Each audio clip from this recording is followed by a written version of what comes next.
BTR गोरोबथानि गेजेरजों जों बर'फोरा भारत सरकार आरो आसाम सरकारनिफ्राय मा मोनबोखो बेखौ आं दिनै नोंथांमोननो फारि फारियै बुंलांगोन। नोंथांमोना गोसो होनानै खोनासंलां।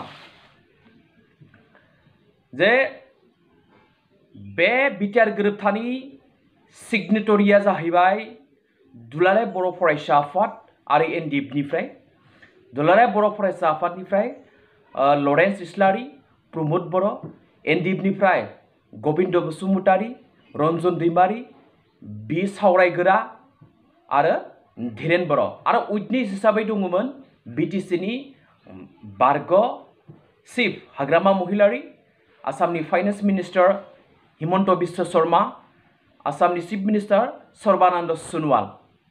जे जों BTR गोरोबथा खालामनानै मा मोनखो बेखौ आं नोंथांमोननो फारि फारि बुंलांगोन। नोंथांमोना भिडिअखौ जोबजासिम नाय। NDFफोरनि थांना थानायनि थाखाय माखासे बिबांनि राङारि अनसुंथाइ होनाय।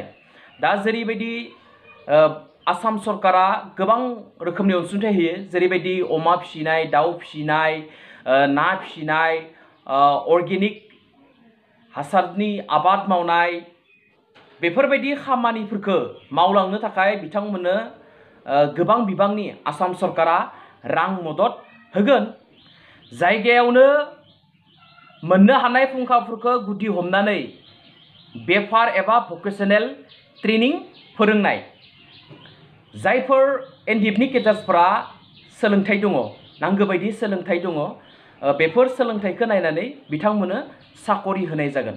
आरो जायफोर NDFफोरा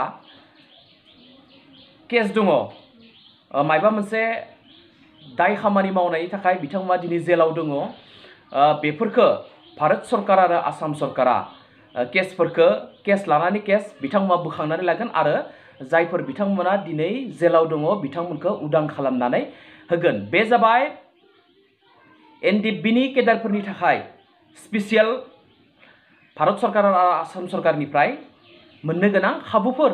BTRनि बायजोआव थानाय बर'फोरनि थाखाय बर' कसारी वेलफेयार काउन्सिल, कार्बि आंलं आरो डिमा हासाव जिल्लायाव थानाय बर'फोरनि थाखाय ST हिल्स मर्यादा होनाय।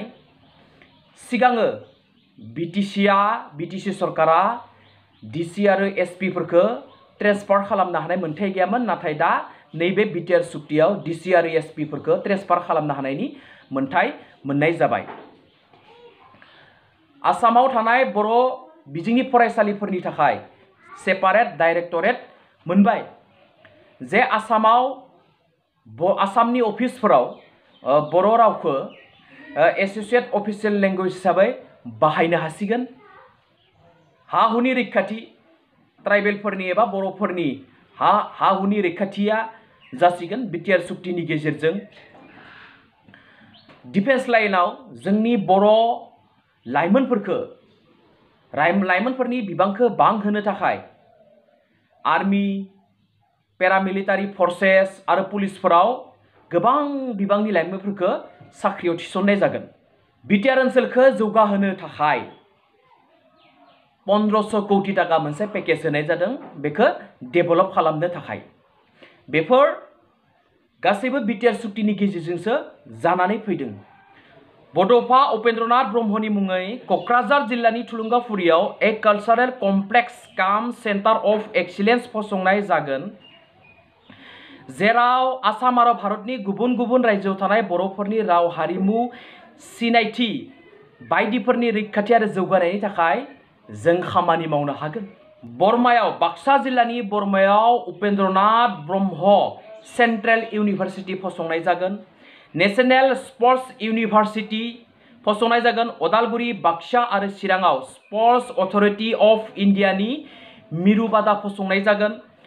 टंलायाव, अदालगुरि जिल्लानि टंलायाव इन्स्टिटिउट अफ लाइभलिहुड मेनेजमेन्ट, रौमारियाव north east regional institute of medical science, hotel and tourism management institute, अदालगुरिनि भैरबकुन्दुआव Indira Gandhi national tribal university regional campus, Baksa जिल्लानि सालबारियाव बड'लेण्ड मुभमेन्ट मेम'रियेल मिउजियाम, उदालगुरियाव national institute of technology NIT BTD नि मोनफ्रोमबो जिल्लायाव नवोदया गायसनदेरनाय क'क्राझार जिल्लानि गसाइगावआव Bodoland institute rural development Singlimari Harisinga बासबारि आरो गोबर्धनायाव पलिटेक्निक एन्ड भकेशनेल इन्स्टिट्यूट रौतायाव अर्गेनिक इउनिभार्सिटी कुमारिघाटायाव veterinary college hospital institute of paramedical and nursing science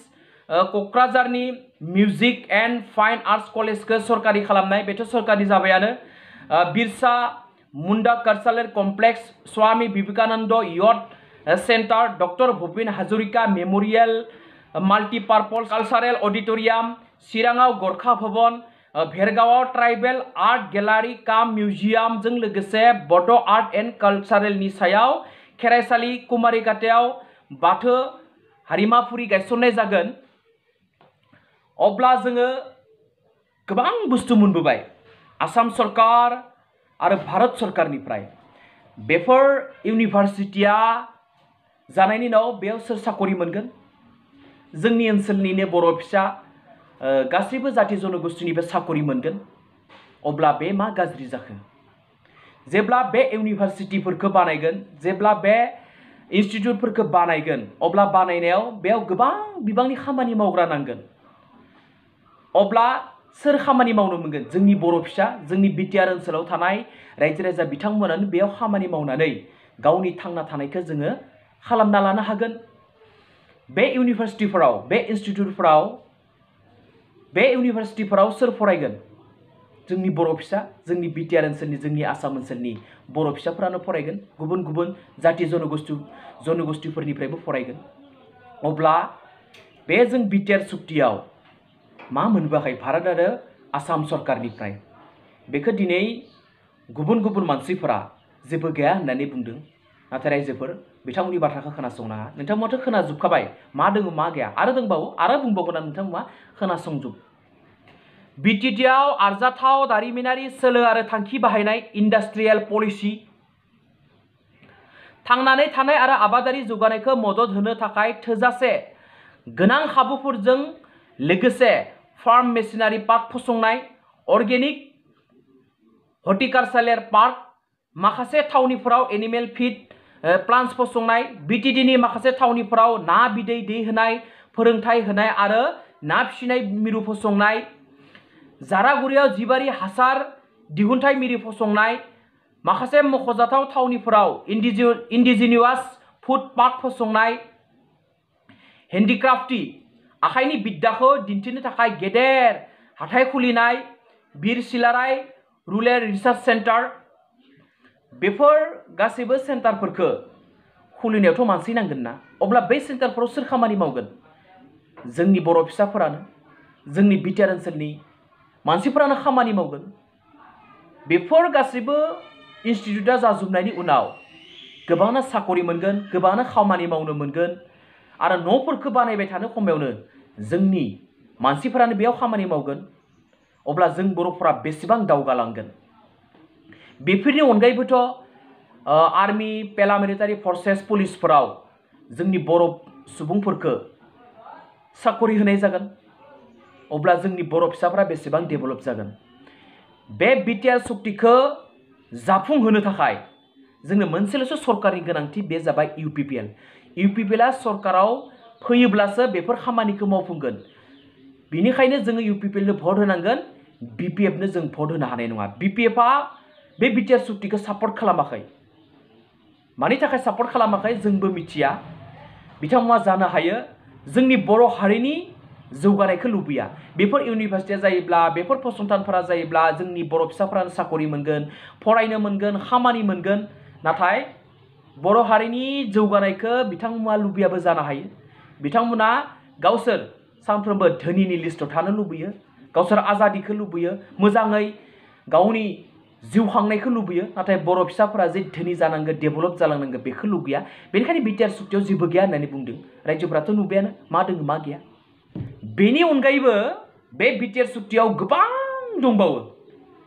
आं नोंथांमोननो नेक्स्ट टाइम आरोबाव बुंबावगोन मा दंबावो मा मोनबावखो बिनिखायनो आं रायजो राजानिसिम मोनसेल' आर'ज, नोंथांमोना नैबे फैबाय थानाय BTR नि इलेक्शनाव इउपिपिएलनो भट होनानै इउपिपिएलखौ देरहासार होनांगो, अब्लासो जोंनि बे BTR सुक्तिनि जाफोर दफा बेफोर खामानिखौ मावफुंजोबजागोन।